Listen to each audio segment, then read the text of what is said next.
오늘 하세나 본문은 창세기 36장 1절에서 43절까지의 말씀입니다. 에서 곧 에돔의 족보는 다음과 같다. 에서는 가나안 여인 세 사람을 아내로 맞아들였다. 아다는 헷 사람 엘론의 딸이다.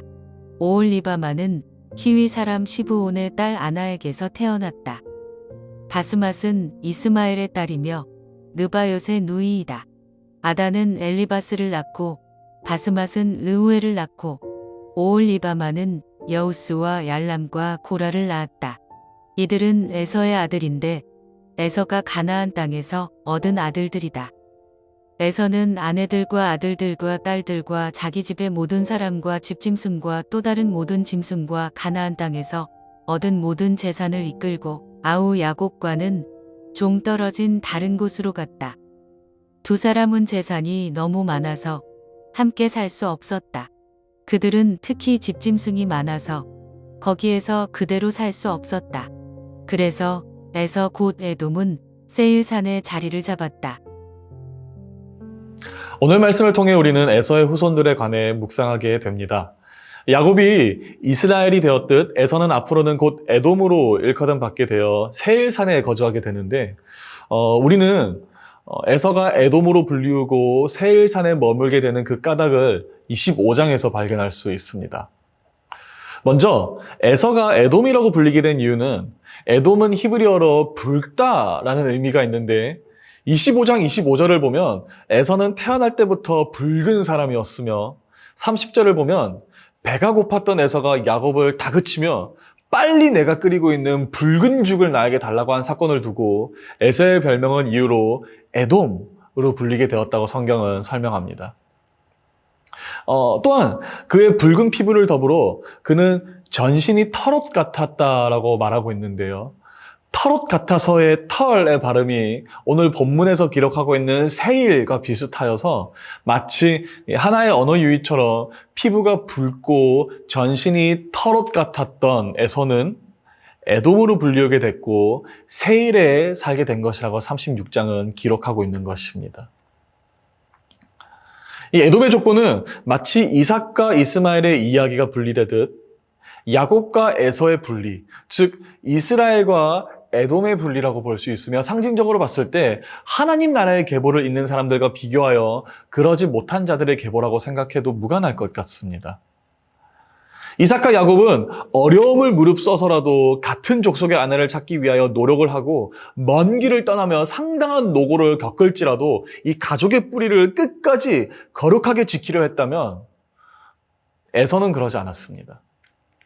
어떤 연유와 어떤 배경으로 그가 그의 아내들을 만나게 되었는지는 자세히 나오지 않지만 중요한 것은 에서가 자신의 조상 아브라함의 족속에서 신부를 찾은 것이 아닌 이방 족속인 가나안 여인을 그의 아내로 취하였다는 사실입니다. 그리고 이것은 상징적으로 매우 큰 의미가 있어 마치 그가 가족의 뿌리를 떠난 것과 마찬가지였다라고 성경은 또 암시하고 있습니다. 그런데 여기서 끝이 아닙니다. 아브라함과 롯이 길을 갈라서서 각자의 길을 떠났던 것처럼 오늘 말씀을 보니 야곱과 에서도 서로의 길을 찾아 각자 출발하게 된다는 것입니다. 마치 아브라함은 자신의 길을 떠나 상수리 나무 밑에서 하나님을 뵙게 되었지만 롯은 멸망의 땅이었던 소돔과 고모라로 가게 되었던 것처럼 창세기 36장은 야곱과 에서의 이별을 통하여 이스라엘과 에돔의 분리를 보여주는 것이며 하나님의 계보를 잇는 자와 세상의 계보를 잇는 자의 멀어짐을 시사하는 것입니다.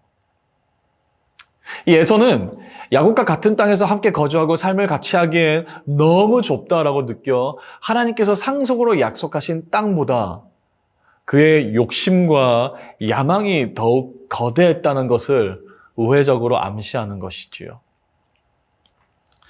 다시 말해 하나님께 선택받은 백성으로 묘사되는 이스라엘과 대조적으로 에서는 자기 가족의 뿌리를 떠나고 약속의 땅도 떠남으로 하나님의 계보에서 떠난 것이라는 사실을 창세기 36장은 그 독자들에게 고백하는 것입니다.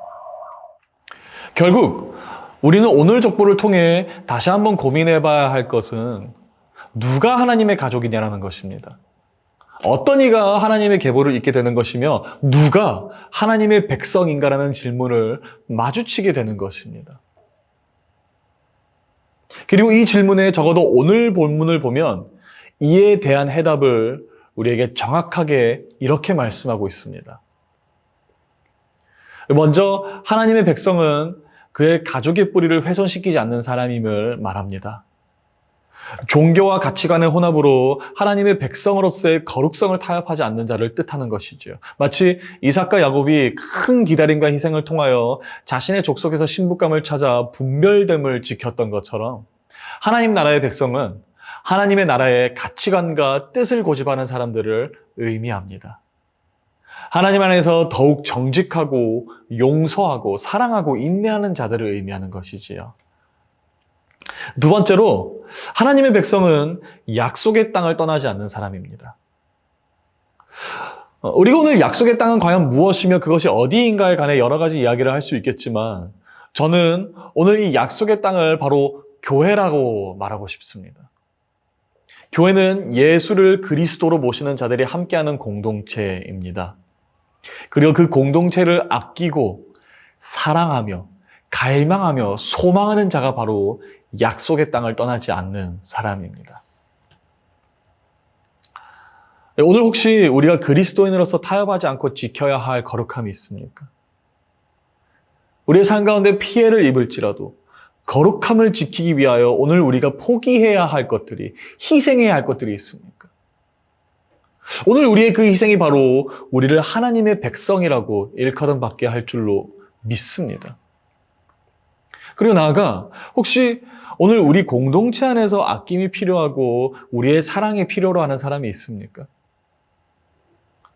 그 한 사람을 잊지 않고 기억하여 그리스도의 긍휼을 흘려보내는 것이 오늘 우리가 약속의 땅에 머무는 것과 동일한 행위인 줄로 믿습니다. 그리고 나아가 오늘 우리가 그렇게 살아가기 시작할 때 보잘것없을지라도 우리의 작은 이 믿음의 행위를 통하여 우리가 반드시 하나님의 백성으로 일컬음 받게 되어 에서의 계보가 아닌 아브라함의 계보, 예수 그리스도의 계보에 동참하게 될 줄로 믿습니다. 우리 함께 기도하겠습니다.